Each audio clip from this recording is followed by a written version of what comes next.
In the beginning, there was nothing. And then, there was something. A vast somethingness generated by infinitely powerful nothingness. And out of that somethingness came a man, named Jesus. He lived in a giant palace made of solidified half-and-half milk, the creamiest of all the dairy substances. One day, Jesus became extremely bored and decided to make things. On the first day, Jesus constructed a giant tower of Twinkies which he used as energy to construct the heaven and the earth. Jesus then saw how awesome the heaven was and decided to live there, after he turned the puffy clouds into solidified half-and-half milk. On the second day, Jesus then constructed the dodo bird, and on the third, Jesus decided that dodo bird was stupid and dumped them into a giant pot of acid. It was then on the fourth day that Jesus decided to make everything because he was super bored of how slow things were moving. On the fifth day, Jesus made cotton candy and artichoke, trivial substances that nonetheless he forgot to make on the fourth day.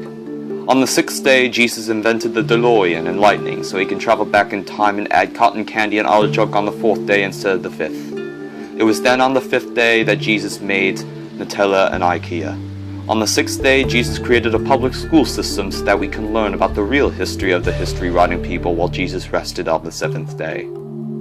Human beings started off as nothing more than Neanderthals. Neanderthals are, of course, the distant relatives of fish who one day said, "Hey, I do not like the ocean anymore." Neanderthals were primitive creatures who brought us things like the wheel and Honey Boo Boo. One day, the Neanderthals found out that poor posture can lead to a series of back problems, so they decided to walk upright. Several hundred years into the future, and the evolutionary path of the once great Neanderthal comes to a fork in the road. Some of these Neanderthals become humans, and others memory foam pillows. While the memory foam pillows did not accomplish much in their life cycle, humans brought upon many great things, such as vomit-inducing amusement park rides. The humans then saw a John Wayne film and thought it would be cool to live in the West. Then on the eighth day, Jesus created dysentery and the humans were all like, "Uncool, bro," and moved back into the city. Except for a few people who are resistant to God's power, who remain farmers and continue to supply us with corn. Then one day, the humans decide that they want to make YouTube.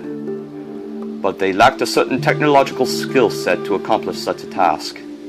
But fortunately for them, L. Ron Hubbard gave them the technology they needed to build the marvel.